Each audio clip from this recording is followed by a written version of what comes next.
Well, this week the Yakima City Council was presented with a list of the top 10 collision locations in Yakima.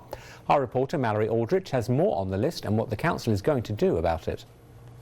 At Tuesday's City Council meeting, the council was shown a presentation about the top 10 collision locations in Yakima by the city's engineer Bill Preston, and he evaluated these by using the 3 E's. Really, when we look at these intersections or any collision locations, we evaluate them for a number of things. Primarily the 3 E's, but it's education, enforcement, and engineering.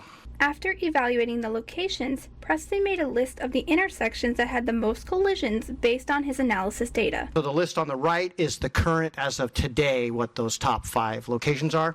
And as you can see, they are largely the same. As evidence, it's our main arterials, right? It's our main arterials, our heaviest traveled intersections. Out of the 10 intersections on the list, Nob Hill Boulevard, 16th Avenue, and 1st Street were included the most. And based on the collision types, there's not much Preston can do. Standpoints like, okay, is there a certain something that's happening there? And this is how I'd kind of look at are there engineering solutions? Well, 50% of the accidents, roughly, are rear enders, right? So it's hard to engineer my way out of that. As for a way to lower the number of collisions, Preston concluded that education may be the best route. And so my suggestion is to really support the state Traffic Safety Commission and any other of those efforts that are put forth to bring awareness to the hazards of driving just in general. The council did ask if there were any grants they can apply for to be able to install traffic equipment at these locations.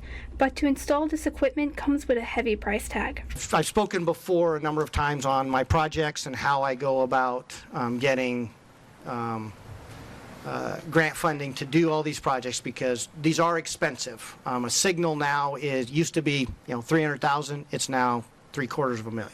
The council ultimately decided to take the time and discuss more about a possible traffic education campaign to help lower the collision numbers. Reporting in Yakima for Action News, I'm Malorie Aldrich.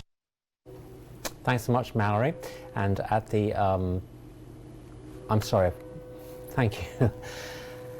With the danger of the intersections, we wanted to hear from you on what makes them so hazardous. In today's viewer poll, we asked, why are these intersections so hazardous? And so far, most voters are voting for distracted driving. That's the one I voted for.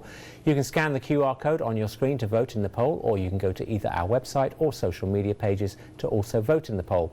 The poll is set to close at 5:40 tonight, so make sure to get your votes in. We'll have the results in our 6 p.m. newscast.